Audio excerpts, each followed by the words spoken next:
Hi friends, நாங்கள் பண்டிகைக்கு போயிருந்தப்போ என்னென்ன திங்ஸ் எல்லாம் வாங்கணுன்னு தான் உங்ககிட்ட ஷேர் பண்ணிக்க போகிறேன். இங்கே பாருங்கள், இந்த பீங்கான் கப்பு 4 வாங்கினோம், ரூ. 100. அதுக்கப்புறம் இந்த பீங்கான் ஜாடி பார்த்திங்கன்னா நான் உப்பு கொட்டி வைக்கிறதுக்காக வாங்கினேன்.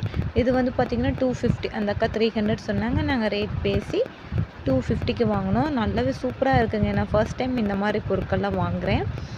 அடுத்தது பார்த்திங்கன்னா இந்த குட்டி கப்பு வாங்கணும். தயிரெல்லாம் போட்டுக்கலாம், ஐஸ்கிரீம்லாம் போட்டு யூஸ் பண்ணலாம். இது என் தம்பியோட ஒய்ஃப் வாங்கினாங்க.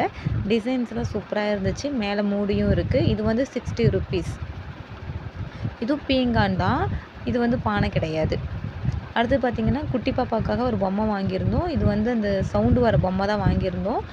மற்றபடி வேறு எந்த ஒரு ஸ்பெஷல் இதில் கிடையாது. அடுத்தது மீன் பொம்மை ஒன்று வாங்கியிருந்தோம். இது 50 ருப்பீஸ். அந்த பொம்மை 100 ருப்பீஸ். இது வந்து இந்த இழுத்து விட்ட போகிற மாதிரி. அடுத்தது வந்து பார்த்திங்கன்னா இந்த ரோல் பண்ணுற மாதிரி இது ஒன்று வாங்கியிருந்தோம், கலர் சேர்த்துற மாதிரி. இது யூஸ் பண்ணும்போது மைண்ட் ரிலாக்ஸ் ஆகும்னு கேள்விப்பட்டேன். அதுக்காக தான் இது வாங்கினேன். இது என் ஹஸ்பண்ட்க்கு கொடுக்குறதுக்காக வாங்கினேன். இது வந்து 50 ருப்பீஸ். அடுத்தது பார்த்திங்கன்னா இந்த பபுள்ஸ் விடுறது வந்து ஒன்று வாங்கியிருந்தோம். அது குட்டி பாப்பாக்காக. இது 30 ருப்பீஸ் தான். இது பாருங்கள், சூப்பராக இருக்குது. Red colour, my favourite colour.